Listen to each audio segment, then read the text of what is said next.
Okay. All right, so here's another example for closed loop. We have silicate and sulfate dust is captured in a glass manufacturing process baghouse. Okay. The material, the sludge that's captured, is returned directly through an enclosed conveyance, like a pipe, to the glass manufacturing process.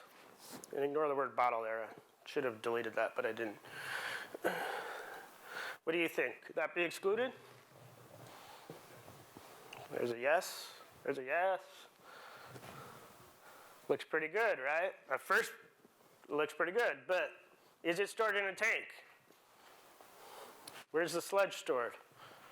In a, what is that? A baghouse, a hopper. Is that a tank? Is it reclaimed and returned to the original process? So when the sludge comes out of this hopper, do I do anything to it to reclaim it? And then return it to original process? Or is it just going back in as is, unreclaimed?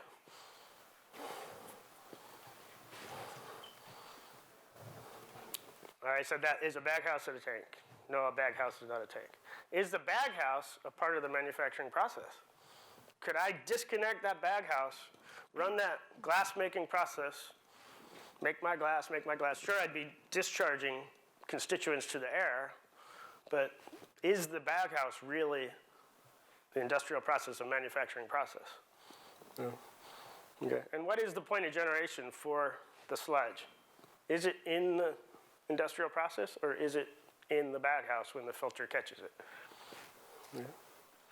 So this would probably not, would not, in my opinion, be excluded under 66261.4A5, okay? But that doesn't mean there aren't other provisions, other recycling exclusions that may apply, such as 25143.2B3, okay? So what we said here is the sludge is not being reclaimed. It's not that kind of recycling.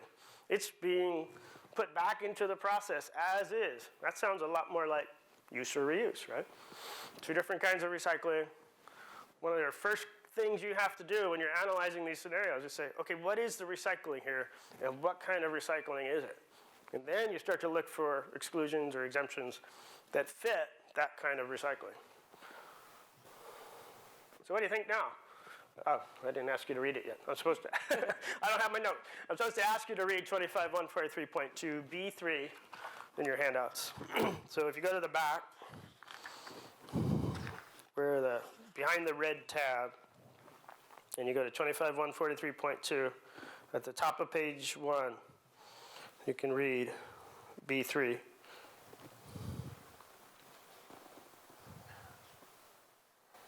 Or is that where it is? No, I'm sorry, top of page 2.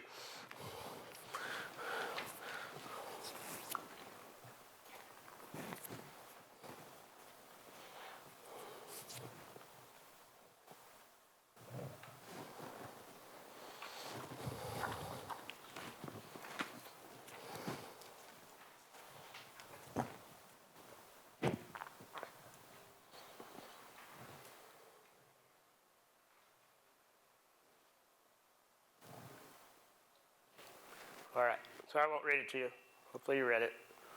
And the point here, what do you think? When you look at it real closely, is this a better fit than the closed loop exclusion and regulation? Mm-hmm. And so what?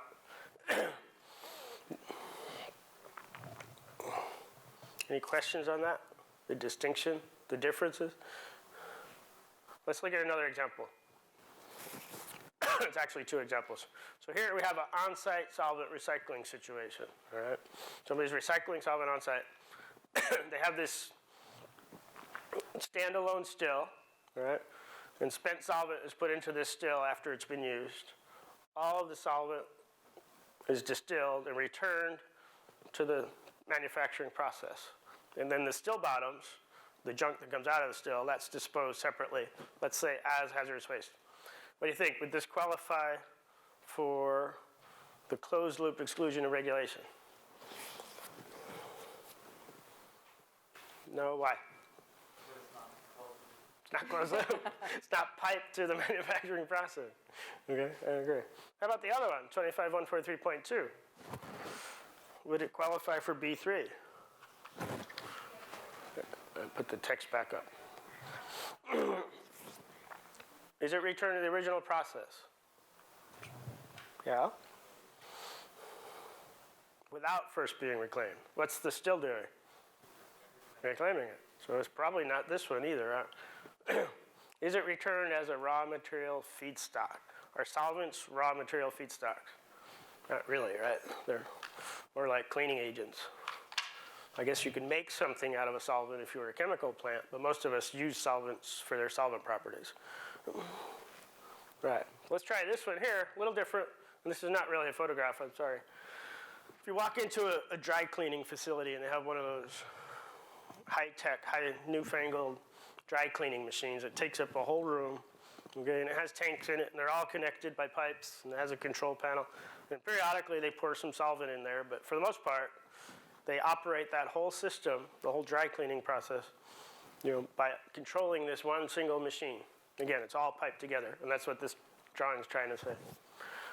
If they take a spent solvent, all right, and they distill it in the dry cleaning operation, so that's built into this machine, but a portion of that recovered solvent is then sent off-site and sold. How would the exclusion apply? Or would the exclusion apply?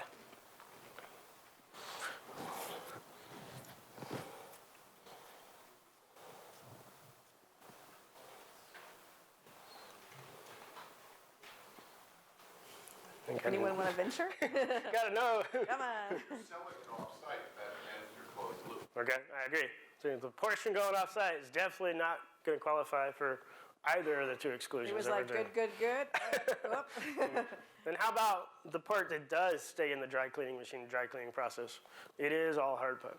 That part probably would qualify for the regulatory exclusion, but probably not for the statutory exclusion. Do you see that? So, is there a way for them legally to sell that fraction that they wish to sell without it being waste? Because now it's a commercial product. Maybe. There are other provisions that we'll talk about as we get there. Okay. But not under this provision. Okay, so what's the point of these examples? Hopefully we have shown that the devil or the proof is in the details. Okay? You have to read the regulation or the statute very carefully. Pay attention to the details. Pay attention to the words in statute or in regulation and apply them carefully. And then you have to make judgment calls sometimes. And you have to make those informed judgment calls by finding factual information about the recycling process and applying the law or regulation to each recycling process on a case-by-case basis.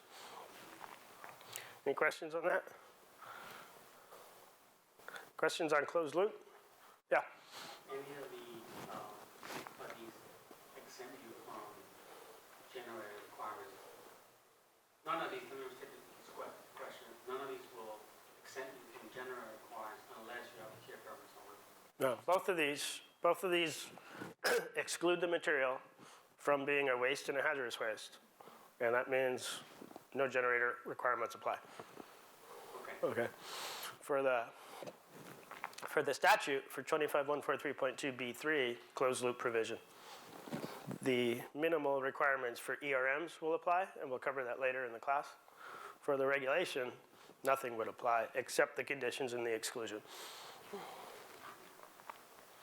All right, and I'm going to allow Diana to take you through 25143.2 section by section until she gets tired. Okay, so now we're going to talk about the statutory most hated and dreaded 25143.2 section. So we're going to break it down by pieces.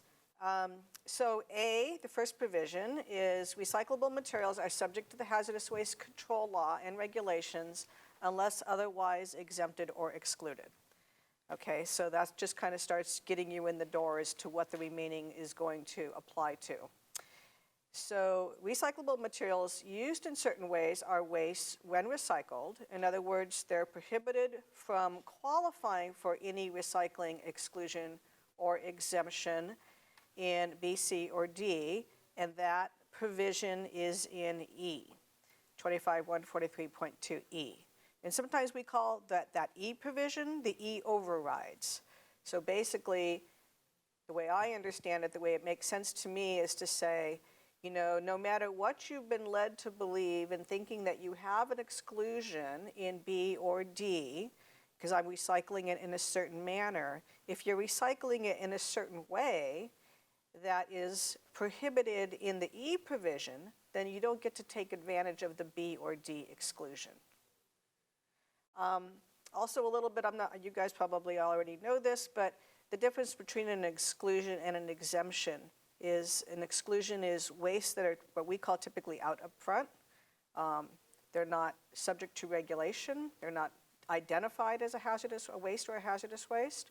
And exemptions typically apply to wastes that are exempted from certain regulatory requirements. So unless specifically prohibited, recyclable materials are conditionally excluded or exempted when recycled in a certain manner. Where's my down button? Oh, there it is. Okay. So first we're going to start with the B exclusions. So exclusions from classification as a waste for RCRA and non-RCRA recyclable materials. So under B, it applies to both RCRA and non-RCRA wastes or recyclable materials. So the B1 exclusion are for materials used or reused in an industrial process to produce a product, as long as no reclamation occurs. The B is for materials used or reused as a safe and effective substitute for a commercial product, as long as no reclamation occurs. And the B3 is if materials are returned to the original process, the process from which the material was generated, without first being reclaimed, again, the prohibition on reclamation, if it's returned as a substitute for a raw material feedstock and that process uses raw materials as principal feedstocks. So then we get to C, and the language in C is not an exclusion from classification as a waste. C is an exemption from a permitting requirement. So exemption from facility permitting requirements for management of both RCRA and non-RCRA recyclable materials. C1 is typically just applies to material refinery waste that's being converted into coke, as long as that coke doesn't exhibit a characteristic. So that's very limited to the refineries. C2 is used a lot more often, and this is for materials that are recycled and used at the same facility it was generated if applicable generator requirements are met. So our solvent still might be an example of that. The D provisions are only for non-RCRA wastes. So these are exclusions from classification as a waste for non-RCRA recyclable materials only. The most commonly used are D1 for on-site recycling. The material is recycled and used at the facility it was generated. Or D2 is certain refinery waste that meet specified conditions. And then we're going to talk about the transportation exemptions, D3 and D4. So D3 is for materials that's transported between locations operated by the same person, the same owner who generated the material, but they have two separate locations that they operate at. And it's recycled at the last location if specified conditions are met. Okay, so if I can send my waste from one location to my last location, owned by the same people, without a manifest, without a registered hauler, as long as at that last location it's recycled. D4 is materials that are transported again between locations operated by the same person who generated the waste. If the material is recycled at an off-site TSD from that last location that it got sent to. So I can send it without a manifest, without a hazardous waste hauler, to my other business at that location, and if from there it's going off to a TSDF, that's fine. Most people don't know these exist. Okay, D5 is very similar to the 1 and 2. But in California, we allow certain reclamation steps to occur that are not prohibited. So D5 says for non-recreational waste, materials, if a material is used or reused as an ingredient in an industrial process to produce a product, if the material is not treated before being introduced to that process, except for these following simple Simon types of treatment procedures: filtering, screening, sorting, sieving, grinding, physical or gravity separation without the addition of heat or chemicals, pH adjustment, and viscosity adjustment. And D6 is the same in terms of similar to B2, is that material is a safe and effective substitute for a commercial product if it's not being treated except for those treatment steps here. Those are still allowed in the D6 exclusion. And materials that are chlorofluorocarbons or hydrochlorofluorocarbons that are recycled are also excluded. So the E overrides, or the prohibitions on any of the manners in which you are recycling and potentially excluded in the B or D provisions.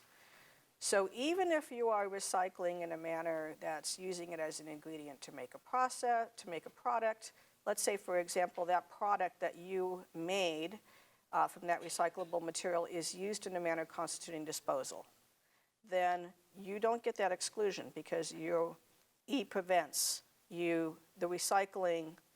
You're recycling in a manner in which the product is going to be used in a manner constituting disposal, burned for energy recovery, if it's stored longer than it should be, so it looks more like storage than recycling. If it's inherently waste-like, it's a dioxin-containing material in F021 through 23, it's 26.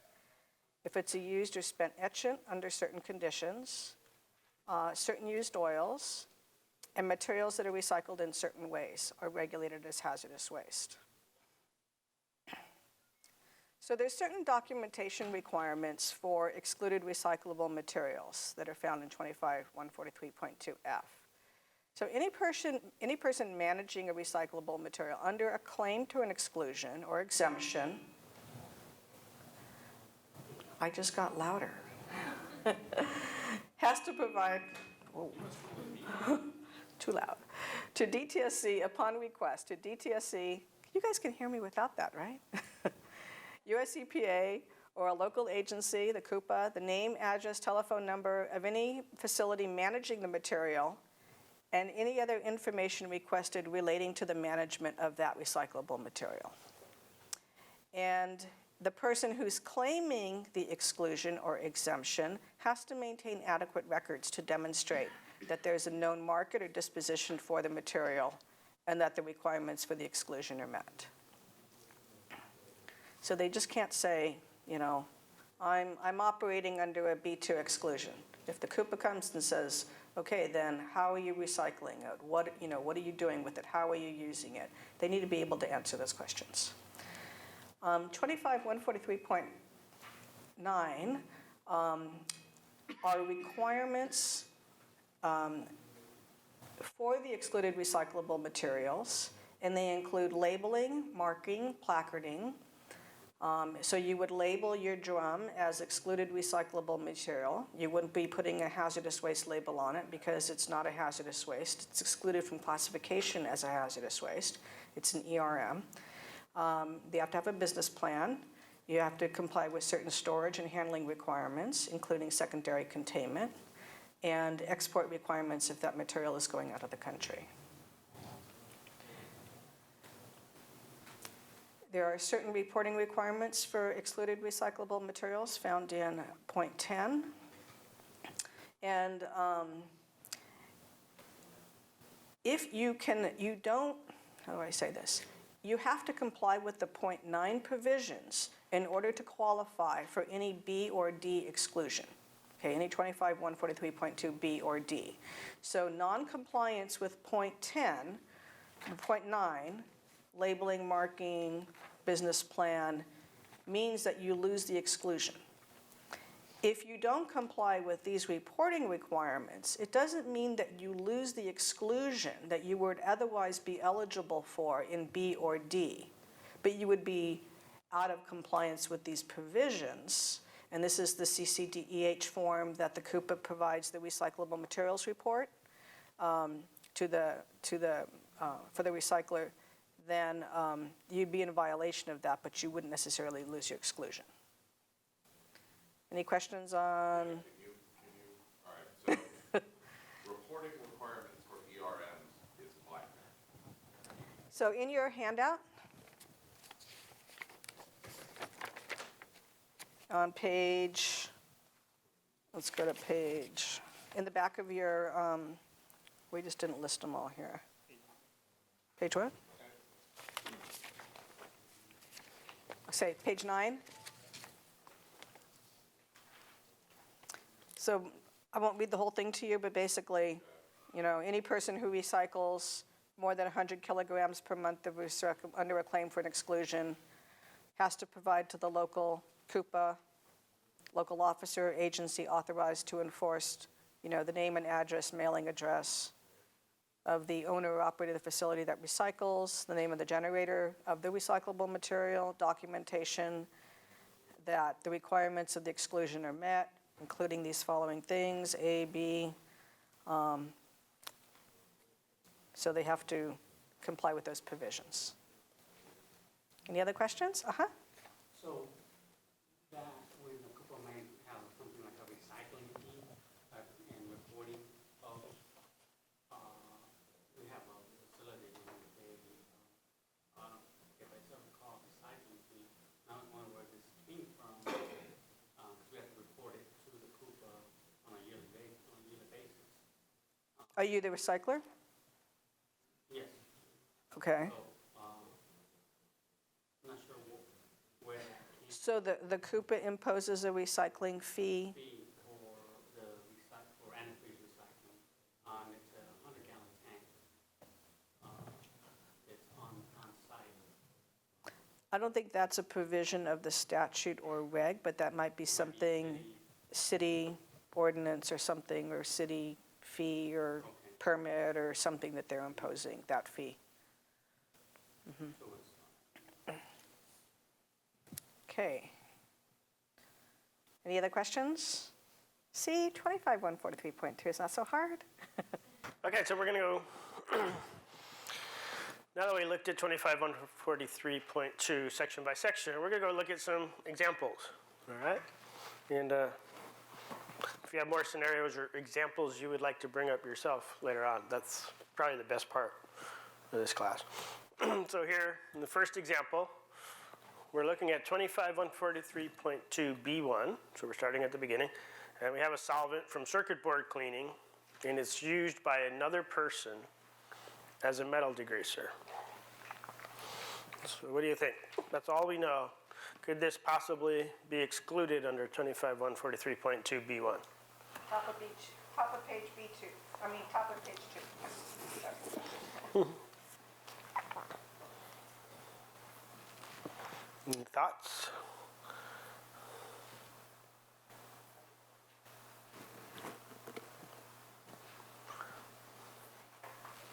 Anybody? It's not an ingredient. Well, that's true. Right, so here's my notes, or my slide. So this looks more like direct reuse as a substitute for another solvent that somebody might use to clean circuit boards to me than it does use as an ingredient in an industrial process to produce a product, okay? So as you're going through, get your finger on the page and you're going down, 25143.2B1, I'd probably say, no, that's not applicable as I was scanning the regs, okay? So it's not excluded under B1. Could maybe be B2. We need a little more information, okay? This also could be what we call continued use, okay? So here we have a solvent that's still being used as a solvent. It may not even be excluded at all. It may be continued use of a solvent, okay? In which case, we don't even need to really apply 25143.2. We would need to have more details. We'd need to know the whole recycling process, and then we'd have to make a judgment call. So let's look at another example.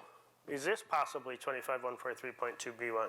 So I have waste colored glazes in their jar, and I collect these glazes, I put them in a tray, I fire them in a kiln, and they make color flakes out of the glazes. I mix those color flakes with new glaze, and I paint it on pottery to give it a decorative finish. What do you think? Could that be used as an ingredient in a process to make a product? Anyone want to take a guess? I see one no. Well, why not? Why do you think it's not used as an ingredient? It got treated first. So this gentleman's thinking that putting something in a kiln and separating off a liquid solvent component of a glaze, that looks like it might be reclamation. But what if this is the normal way that they make glaze with colored flakes? It's still reclamation? Okay. No, that may well be correct. I agree.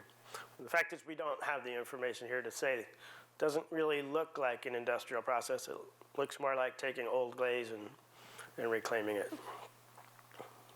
Okay, let's look at another example. 25143.2b1 again. Here we have ethylene glycol. Okay, it's only 10%. It's from some air pollution control device, so it's a sludge. And it's sold, and then it's used to make antifreeze.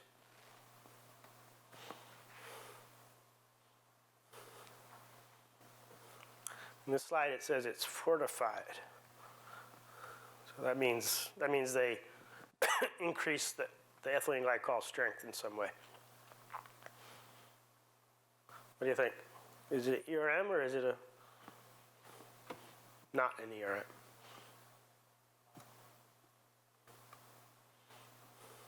So here, the fortification is a form of reclamation. That's clear. Okay? So bringing something back up to strength, increasing the strength, making it usable again. And that's generally fortification. It would not qualify for a use for reuse exclusion. But we have the same situation that we had earlier with the glazes, right? If the normal antifreeze manufacturing process was to take a 10% ethylene glycol feed and put that into the process some way, and if this material was substituting directly or behaving just like that 10% feedstock, then maybe it could be excluded. All right, let's look at 25143.2b2. Here we have an example. We have spent fixture sold for continued use by another party. It's used as is. They don't do anything to it. What do you think?